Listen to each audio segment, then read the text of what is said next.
Hello everyone, टेकजेट YouTube channel में आपका स्वागत है। इस वीडियो में सब्जेक्ट है BEVI 181 इन्वायरमेंट स्टडीज़ का ये पर्यावरण अध्ययन का ये सब्जेक्ट है। इसमें टाइम 2 आवर्स।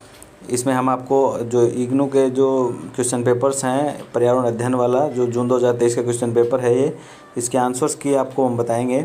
इसमें जो सोल्ड क्वेश्चन पेपर आप समझ लीजिए वो बताएंगे, उसके साथ साथ इंपॉर्टेंट क्वेश्चंस भी बताएंगे और एग्ज़ाम का कैसा पैटर्न रहता है वो आप इसमें देख सकते हैं। यहाँ पे जनरल इंस्ट्रक्शंस कुछ लिखी हुई हैं। ये हिंदी मीडियम का क्वेश्चन पेपर रहेगा। इसमें यहाँ पे सामान्य निर्देश ये सारे दिए हुए हैं। तो वीडियो शुरू करने से पहले अगर आप हमारे चैनल पर पहली बार आए तो चैनल को सब्सक्राइब कर ले, बेल आइकन को प्रेस कर ले, जिससे हमारे आने वाली वीडियो का नोटिफिकेशन सबसे पहले आपको मिल जाए। तो ये वीडियो शुरू करते हैं। इसमें पहला प्रश्न है, उस समिति के अध्यक्ष कौन थे जिन्होंने आवर कॉमन फ्यूचर शीर्षक से रिपोर्ट प्रस्तुत की थी? तो इसका आंसर है ऑप्शन नंबर 3, ग्रो हार्लेम ब्रटलैंड।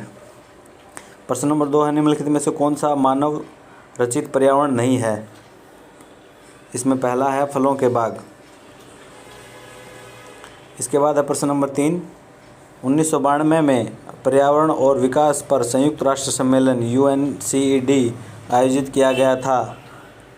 इसका ऑप्शन नंबर 2 है रियो डी जेनेरियो में। उसके बाद है प्रश्न नंबर 4,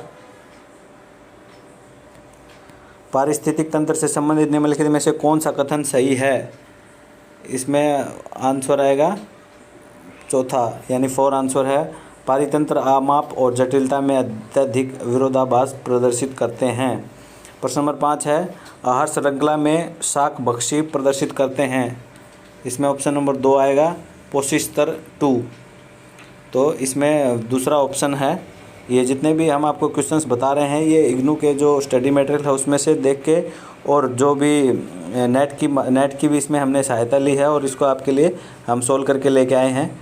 तो ये 100% सही हम आपको बता रहे हैं। इसकी पुष्टि आप अपने स्टडी मटेरियल में जाके भी कर सकते हैं। प्रश्न नंबर 6 है, पृथ्वी की सतह पर सल्फर का बड़ा रिजर्वोयर भंडार है। तो इसका आंसर है पहला, मृदा और अवसाद। इसके बाद है प्रश्न नंबर 7, निम्नलिखित में से किसको प्राथमिक समुदाय कहा जाता है? इसमें है ऑप्शन नंबर 2, लाइकेन। प्रश्न नंबर 8 है, मरुस्थल पारितंत्र में सम्मुख परभक्षी पक्षी है। इसमें ऑप्शन नंबर 4 है, जिप्स बेंगालिनसेंस। इसके बाद है प्रश्न नंबर 9, एक जलीय पारितंत्र में ऐसा असंलग्न जीव जो वायुजल अंतरापृष्ठ पर रहता है वह कहलाता है। इसका ऑप्शन है पहला, वह कहलाता है पटलक। प्रश्न नंबर 10 है, महाराष्ट्र में खालिस्तान मंडल जोन उथला होता है और यह उच्च उत्पादकता वाली स्पोसीज में समृद्ध होता है। तो इसका उत्तर आएगा ऑप्शन नंबर 2, नेरीटांचली। इसके बाद है प्रश्न नंबर 11, निम्नलिखित में से कौन से वन में सबसे विविध समुदाय होते हैं?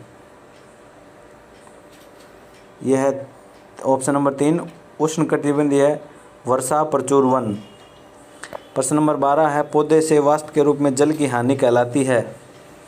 ऑप्शन नंबर 4, वाष्पोत्सर्जन। उसके बाद है प्रश्न नंबर 13, निम्नलिखित में से कौन सा सूखा एक आर्थिक प्रभाव है? इसमें ऑप्शन नंबर 2 है, फसल की हानि।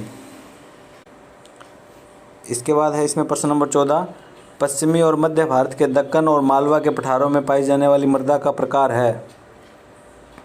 इसमें ऑप्शन है पहला, काली मृदा। प्रश्न नंबर 15 है, निम्नलिखित में से कौन सा भूमि निम्नीकरण का प्रमुख कारण नहीं है? इसमें ऑप्शन नंबर 3 है, जल संभर का विकास।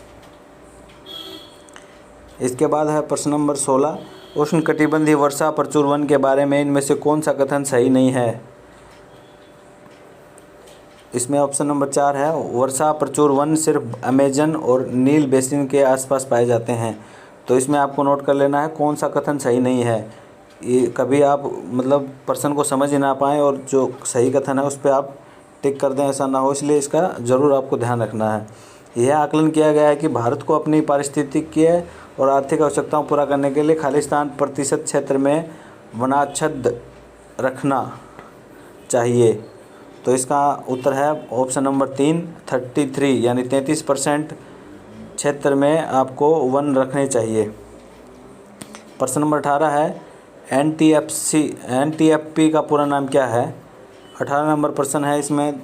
इसका आंसर है 2, गैर लकड़ी आधारित वन उत्पाद। इसके बाद है प्रश्न नंबर 19, निम्नलिखित में से कौन सी विविधता को विविधता की मूलभूत मुद्रा कहा जाता है? इसका आंसर है 1, आनुवंशिक विविधता। इसके बाद है प्रश्न नंबर 20, भारत में निम्नलिखित में से कौन सा जैव भौगोलिक क्षेत्र सर्वाधिक क्षेत्रफल में फैला हुआ है? इसका उत्तर है दक्षिण प्रायद्वीप। प्रश्न नंबर 21 है, भारत में लगभग 2/3 स्थानिक पादप सीमित हैं। इसका ऑप्शन है 4, पश्चिमी घाटों में। इसके बाद है प्रश्न नंबर 22, भारत एक बहुविविधता वाला देश है। इसके संदर्भ में निम्नलिखित में से कौन सा निम्नलिखित में से क्या सत्य नहीं है? तो वही बात आ जाती है सत्य नहीं है वाली। तो इसमें भी आपको ऑप्शन नंबर 3 है, विश्व के 34 जैव विविधता के हॉटस्पॉट में से 6 हॉटस्पॉट भारत में हैं। तो ये बात सही नहीं है, इसलिए इसको ऑप्शन में टिक कर देना है। प्रश्न नंबर 23 है, भारत में पहली तरंग और ज्वारीय ऊर्जा परियोजना स्थापित की गई थी। इसका उत्तर मिलेगा आपको पहला, केरल में विझिजम। इसके बाद है प्रश्न नंबर 24, निम्नलिखित में से कौन से स्रोत से भारत में सर्वाधिक बिजली प्राप्त की जाती है? यह है कोयला, आंसर नंबर 3। उसके बाद है 25 नंबर प्रश्न, ग्रामीण भारत में ऊर्जा के निम्नलिखित में से किस स्रोत का अधिकतम उपयोग किया जाता है? तो वो है प्रश्न इसमें ऑप्शन नंबर 4, बायोमास जीव मात्रा।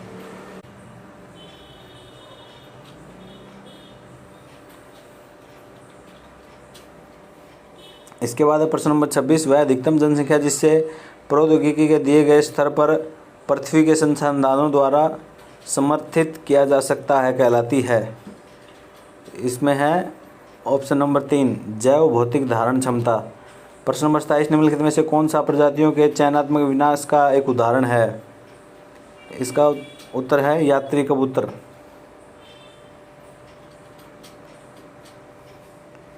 प्रश्न नंबर 28 है, निम्नलिखित में से कौन सी भारत के अर्ध शुष्क क्षेत्रों में पाई जाने वाली आक्रामक प्रजाति है? यह है मैसिक्यूट। प्रश्न नंबर 29 है, निम्नलिखित में से कौन सा जैव विविधता का बहिस्थल संरक्षण नहीं है? इसमें है ऑप्शन नंबर 2, राष्ट्रीय उद्यान और अभयारण्य। इसके बाद है प्रश्न नंबर 30, निम्नलिखित का सुमेलन कीजिए। इसमें आंसर है ये 3 नंबर,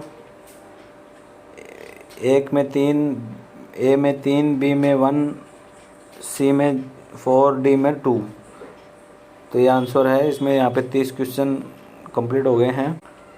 इसके बाद है प्रश्न नंबर 31, निम्नलिखित में से कौन सा प्रदूषण का अनिश्चित स्रोत है? इसका उत्तर है कृषि व जल। इसके बाद है 32, निम्नलिखित में से कौन सा प्राकृतिक प्रदूषक नहीं है?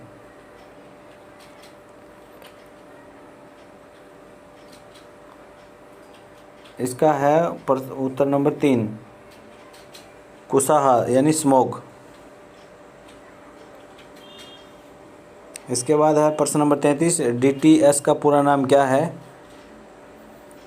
डीटीएस का पूरा नाम है टोटल डिजॉल्व्ड सॉलिड्स। इसके बाद है प्रश्न नंबर 34, डेसिबल ए डीबीए मापन करता है?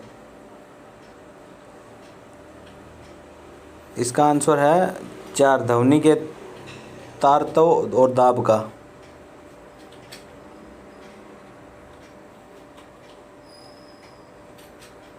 इसके बाद प्रश्न नंबर 35 है, निम्नलिखित में से कौन सी संकटदायी अपशिष्ट की विशेषता नहीं है? इसका ऑप्शन है पहला, यानी तीक्ष्ण गंध।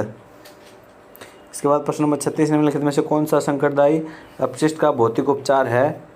इसका उत्तर मिलेगा आपको ये ऑप्शन नंबर 2, अनुपन। इसके बाद है प्रश्न नंबर 37, जब अनेक उद्योगों और शहरी क्षेत्रों में अपशिष्टों के निस्तारण के लिए पर्याप्त खाली स्थान नहीं होता तो सामान्यतः निम्नलिखित में से किस विधि का उपयोग किया जाता है?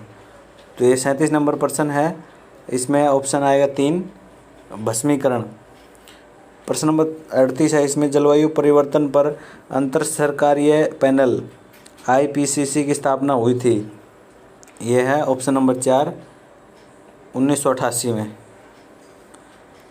इसके बाद 39 नंबर प्रश्न है, ओजोन की अधिकतम सांद्रता पाई जाती है।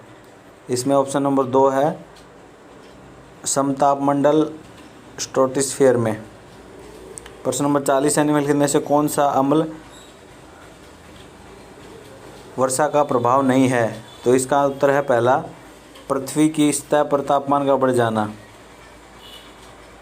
इसके बाद है प्रश्न नंबर 41, पृथ्वी शिखर सम्मेलन 2002 का आयोजन किया गया था। इसका उत्तर है 3 जोहान्सबर्ग में। 42 प्रश्न नंबर है, निम्नलिखित में से किस शहर में राष्ट्रीय हरित अधिकरण अधिनियम की एक क्षेत्रीय शाखा स्थित है? इसका उत्तर है ऑप्शन नंबर 4 भोपाल में।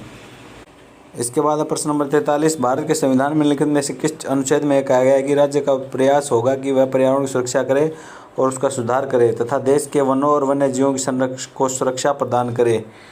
इसका उत्तर रहेगा ऑप्शन नंबर 2 अनुच्छेद 48A यानी 48A में इसका जिक्र किया गया है। प्रश्न नंबर 44 है, 10,000 ईस्वी पूर्व से लगभग 1800 ईस्वी के बीच जनसंख्या में वृद्धि के लिए जिम्मेदार? इसमें पहला ऑप्शन है बढ़ती जन्म दर कृषि की वृद्धि के अनुरूप थी। इसके बाद है प्रश्न नंबर 45, निम्नलिखित में से किस रोग को आनुवंशिक नहीं माना जाता? इसमें ऑप्शन नंबर 3 है साइजोफ्रेनिया। इसके बाद है प्रश्न नंबर 46, निम्नलिखित का सुमेलन कीजिए। ये सुमेलन वाले यहाँ पे हैं, यहाँ पे प्रकार दिए हुए हैं, एक तरफ संकट दिए हुए हैं और इसका ऑप्शन आपको मिलेगा ऑप्शन नंबर 3 यानी कि ए में A3B1C2D4 ऐसा कुछ इसमें ये ऑप्शन है। ऑप्शन नंबर 3 करेक्ट है।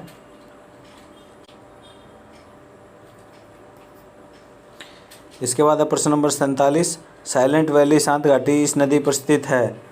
इसमें ऑप्शन नंबर 4 है कुंती नदी पर स्थित है। इसके बाद है प्रश्न नंबर 48, निम्नलिखित में से कौन सा पर्यावरणीय नीति शास्त्र के नियमों को बनाने के लिए एक कारक नहीं है? इसका ऑप्शन नंबर 2 आएगा विज्ञान और प्रौद्योगिकी की उन्नति। उसके बाद है प्रश्न नंबर 49, निबंध द लैंड एथिक्स भूमि का नीति शास्त्र किसने लिखा है? इसका है पहला ऑप्शन एल्डो लेपोल्ड ने। उसके बाद है प्रश्न नंबर 50, निम्नलिखित में से कौन सा कथन असत्य है? तो असत्य कथन है इसमें चौथा कथन असत्य है, औद्योगिक विश्वविज्ञान अनुसंधान केंद्र लखनऊ यानी इसका एक केंद्र है। तो यहाँ पे इसमें क्वेश्चन पेपर में टोटल 85 प्रश्न हैं। यहाँ पे वीडियो हो जाती कंप्लीट। वीडियो को पूरा देखने के लिए धन्यवाद। हमारे चैनल पे दोस्तों इग्नू के सोल्ड असाइनमेंट्स भी अवेलेबल हैं। आप हमारे प्लेलिस्ट सेक्शन में जाके चेकआउट कर सकते हैं, वहाँ पे आपको sold assignments free of cost देखने को मिल जाएंगे।